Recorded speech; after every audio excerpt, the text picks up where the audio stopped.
Krishna हरिपुरिया Hindi channel पर आप सबका स्वागत है। अक्सर लोग अपने बारे में बड़े बड़े दावे करते हैं।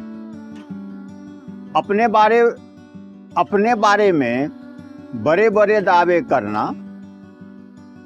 या कहें बड़ी बड़ी बातें करना मानव का स्वभाव होता है, क्योंकि ये एक अहंकार है और जो अक्सर लोगों में पाया जाता है।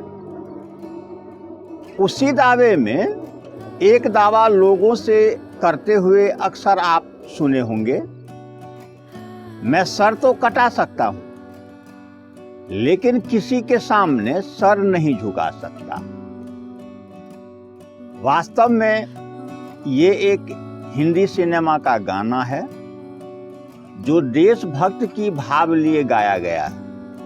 अपनी आज़ादी को हम हरगिज मिटा सकते नहीं, सर कटा सकते हैं लेकिन सर झुका सकते नहीं।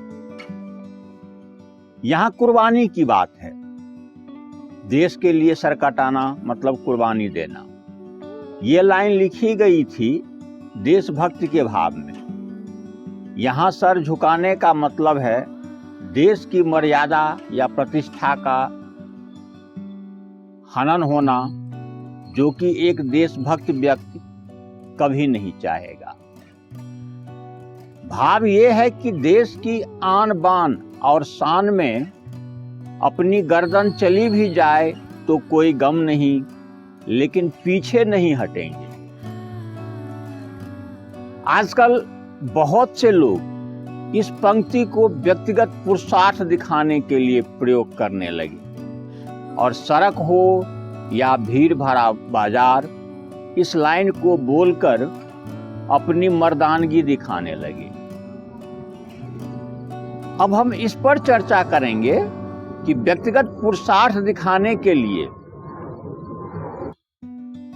इस पंक्ति का प्रयोग कितना उचित है और क्या सर झुकाने को हारना मान लिया जाए। हमारे जीवन में कई ऐसे उदाहरण मिलते हैं जो बताते हैं कि जरूरत पड़ने पर झुकने का अर्थ हार नहीं, बुद्धिमानी है। बहुत से ऐसे कार्य हैं जिनको हम बिना झुके सिद्ध कर ही नहीं सकते। उदाहरण के लिए, किसी ऊंचाई पर चढ़ने के लिए हम झुकते हैं। यहाँ फिजिक्स का नियम लागू होता है, नहीं झुकेंगे तो पीछे लुढ़क जाएंगे। ऐसे ही तेजी से दौड़ते समय जब हम किसी मोड़ से गुजरते हैं तो हमारा शरीर झुक जाता है। ये सब फिजिक्स का नियम है जिसको हम जुटला नहीं सकते। प्रकृति भी हमें सिखाती है कि समय और परिस्थिति के हिसाब से झुकना पड़े तो झुको। हम सब देखते हैं कि जब आम के पेड़ में मज्जर निकलता है और उससे टिकुला निकलने के बाद जैसे जैसे वो बड़ा होता जाता है, उसके वजन के साथ डालियां झुकने लगती हैं। अब अगर डालियां तन कर रहे और झुकने से मना कर दे, फिर तो लोगों को आम खिलाने से रहा। अहंकार में ये सोचकर तने रह गए कि झुकेंगे नहीं, भले सर कट जाए।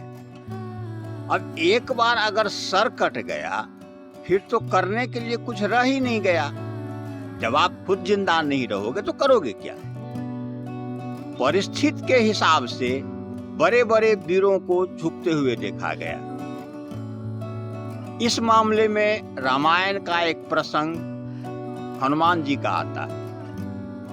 ऐसा माना जाता है कि बल और बुद्धि का जो संगम हनुमान जी में था वो आज तक किसी में नहीं हुआ, लेकिन समय पर वो भी झुके। माता सीता की खोज में जब हनुमान जी समुद्र के ऊपर से गुजर रहे थे तो रास्ते में सुरसा नाम की राक्षसी बाधा बनकर खड़ी हुई। सुरसा हनुमान जी को खाने के लिए अपना मुंह बढ़ाती जाती, साथ में हनुमान जी बचने के लिए अपना कद बढ़ाते जाते। सुरसा की शर्त थी कि हनुमान जी को सुरसा के मुंह से गुजरना होगा। जब हनुमान जी ने देखा कि यहाँ बल से काम नहीं चलने वाला, तो बुद्धि का प्रयोग किया। अपना कद छोटा करके सुरसा के मुंह में जाकर वापस निकल गए। यह हनुमान जी का एक तरह से झुकना था। इस तरह से सुरसा की शर्त भी पूरी हो गई और हनुमान जी का भी मकसद पूरा हो गया। ये अलग बात है कि वो सुरसा कोई और नहीं, नाग माता थी, जो देवताओं के कहने पर हनुमान जी की बुद्धि परीक्षण के लिए आई। दूसरा बड़ा उदाहरण है भगवान श्री कृष्ण का। अपने दम पर बिना हथियार उठाए महाभारत के युद्ध को पांडव के पक्ष में करने वाले श्री कृष्ण खुद जरासंध के हाथ युद्ध में मैदान से भाग खड़े हुए और इसी कारण उन्हें रणछोड़ भी कहा जाता है। यहाँ तक कि जरासंध के कारण ही वो अपना राजधानी भी बदली। वो जानते थे वो खुद जरासंध से युद्ध जीत नहीं सकते। अंत में जरासंध का वध भीम के हाथों करवाया। महान कूटनीतिज्ञ चाणक्य ने किसी को वश में करने का मंत्र साम दाम दंड भेद दिया। साम दाम दंड भेद कहा है। यहाँ साम का अर्थ है चालाकी, अपने बुद्धि का इस्तेमाल करना। हमारे देश पर जितने भी विदेशी आक्रांताओं ने शासन किया, सब ने बुद्धि का इस्तेमाल किया। जहां वो बल से नहीं जीत पाए, बुद्धि का इस्तेमाल किया। अंग्रेज तो इस मामले में सबसे आगे रहे। जहां मुस्लिम आक्रांता सेना लेकर आते थे, वहीं अंग्रेज तो मुट्ठी भर लोग खाली हाथ व्यापार करने आए और हमारे ही धन बल से हम पर शासन किया।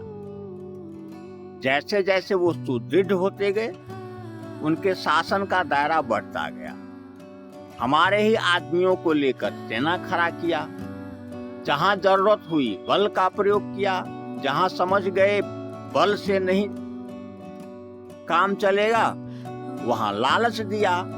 जहां जरूरत हुई पहले झुके, फिर मौका देखकर पलटवार की। इसलिए ये कहना गलत है कि सर कटा सकते हैं लेकिन सर झुका सकते नहीं। जीतना है तो झुकना भी सीखना पड़ेगा। जब सर ही कटवा लोगे, जिंदा ही नहीं रहोगे, फिर कर क्या सकते हो। हाँ, एक बात और, ये साम दाम दंड भेद का नियम समाज कल्याण के लिए होना चाहिए, ना कि व्यक्तिगत स्वार्थ के लिए। अगर आपके पास ताकत है तो उसे समाज कल्याण में लगाएं। एक कहावत है कि ताकत के साथ जिम्मेदारी आती है। हमारे धर्म ग्रंथों में पौराणिक देवी देवता हो या बॉलीवुड से लेकर हॉलीवुड के सुपरमैन और स्पाइडरमैन जैसे नायक, सब ने अपनी शक्ति का इस्तेमाल समाज कल्याण के लिए किया। जिसने शक्ति का प्रयोग अपनी व्यक्तिगत स्वार्थ की पूर्ति के लिए किया, वो खलनायक कहता है। आपने तन्मयता के साथ मेरी बातों को सुना। आपका बहुत बहुत धन्यवाद। प्रकृति आपको भरपूर ऊर्जा दें, जिससे आप समाज का कल्याण करें। चैनल को सब्सक्राइब कर लें ताकि अगला वीडियो आप तक समय पर पहुंचता रहे। धन्यवाद।